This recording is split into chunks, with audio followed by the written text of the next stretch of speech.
नमस्कार, बहुत स्वागत है आप सभी का। न्यूज नेशन देख रहे हैं आप और आपके साथ मैं हूं अमृता गर्ग और रुक करेंगे युद्ध क्षेत्र से जुड़ी हुई तमाम खबरों का, जहां यूक्रेन वॉर का सीन अब बदल रहा है।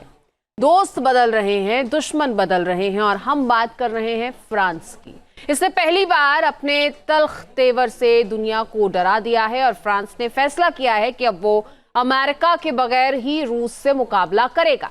और यही नहीं, फ्रांस के राष्ट्रपति इमैनुअल मैक्रों ने यूरोप को परमाणु कवच तैयार करने को कहा है। तो सवाल इसके बाद ये कि क्या अब फ्रांस और रूस के बीच होने वाला है एटमी युद्ध? देखिए,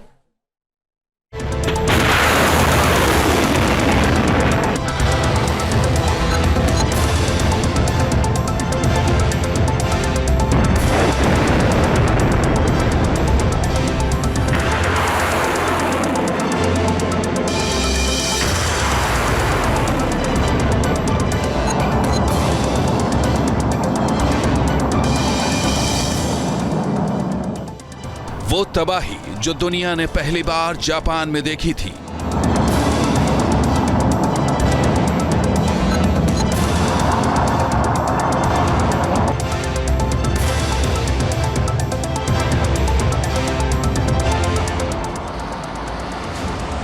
वो विध्वंस जिसे याद कर दुनिया आज भी सिहर उठती है।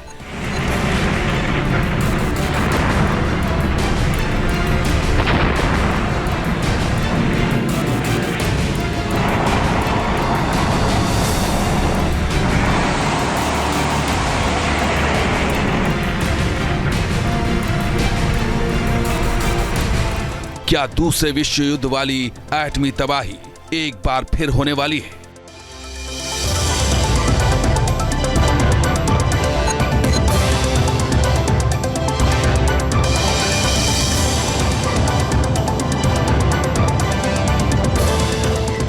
क्या परमाणु विस्फोट से यूरोप दहलने वाला है?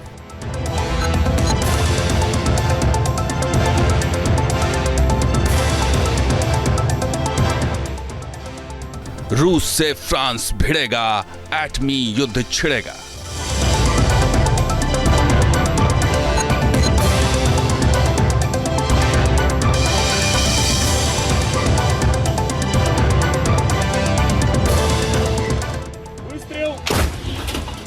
यूक्रेन वॉर ने बहुत कुछ बदल कर रख दिया है। रिश्ते बदल दिए हैं, तेवर बदल दिए हैं। कुछ यही स्थिति है नाटो के सबसे अहम पार्टनर फ्रांस की, जिसने पहली बार रूस के खिलाफ सबसे बड़ा ऐलान किया है।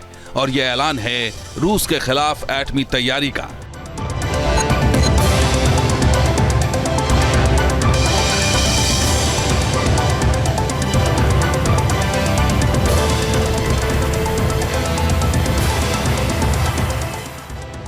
फ्रांस के राष्ट्रपति इमैनुअल मैक्रों ने पहली बार तल्ख तेवर दिखाए हैं।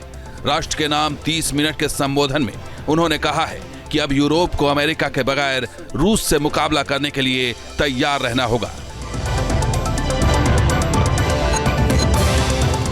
इतना ही नहीं, मैक्रों ने कहा है कि वो अगले हफ्ते यूरोपियन आर्मी के प्रमुखों के साथ बैठक करेंगे।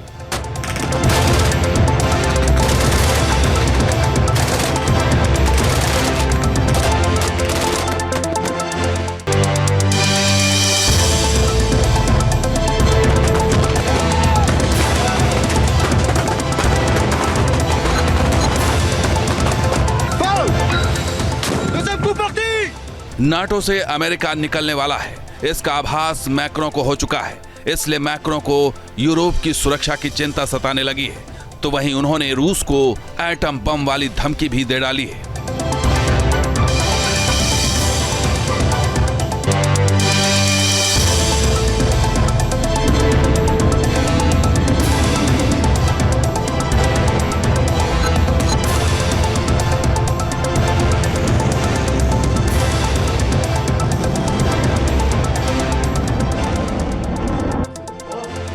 पुतिन को रोकने और यूरोप को बचाने के लिए फ्रांस ने राफेल वाली तैयारी भी कर रखी है। मीडिया रिपोर्ट्स के मुताबिक फ्रांस जल्द जर्मनी में राफेल विमान की तैनाती कर सकता है। ये राफेल विमान न्यूक्लियर हथियारों से लैस होंगे।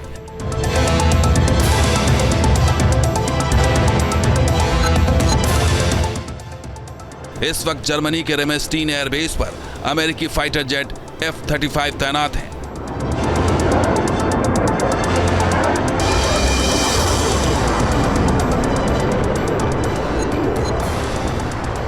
जाहिर अगर अमेरिका ने हाथ खींच लिए तो फिर उस परिस्थिति के लिए मैक्रो जर्मनी को तैयार कर रहे हैं ताकि F-35 का विकल्प राफेल बन सके।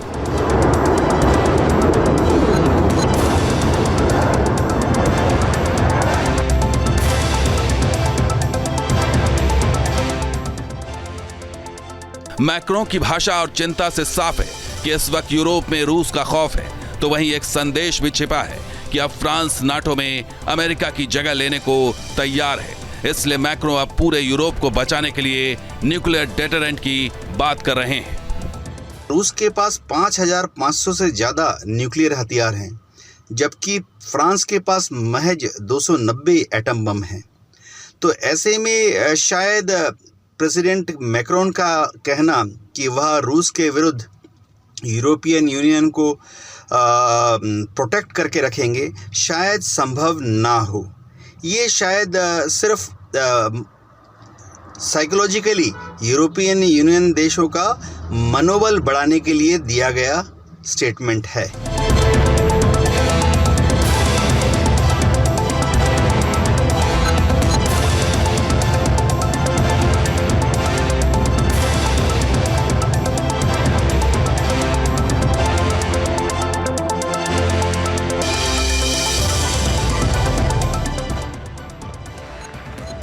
अमेरिका ने नाटो का पूरा समीकरण बिगाड़ दिया है, तो वहीं फ्रांस अपने दम पर ताल ठोकने लगा है।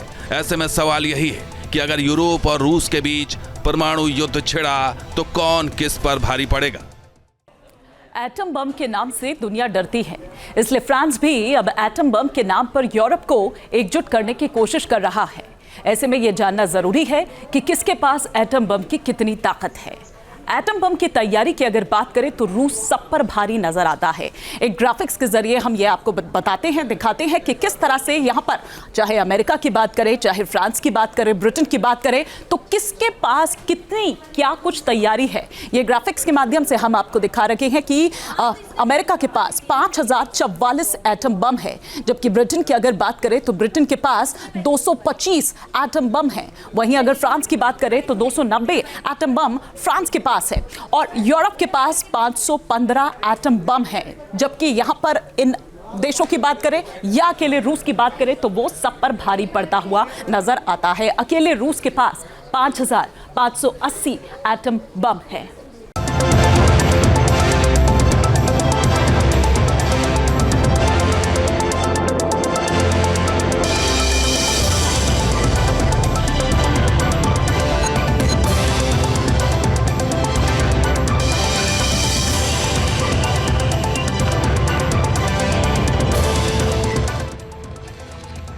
नाटो देशों को लेकर ट्रंप का स्टैंड संदिग्ध है और इसी ने यूरोप में खलबली मचा दी है। इतना ही नहीं, अमेरिका ने यूक्रेन को मिलने वाली इंटेलिजेंस इनपुट भी बंद कर दिए हैं। यही वजह है कि मैक्रों के माथे पर शिकन है और अब वो अमेरिका के बगैर यूरोप को बचाने की इस लड़ाई को फ्रंट से लीड करने की तैयारी में दिख रहे हैं।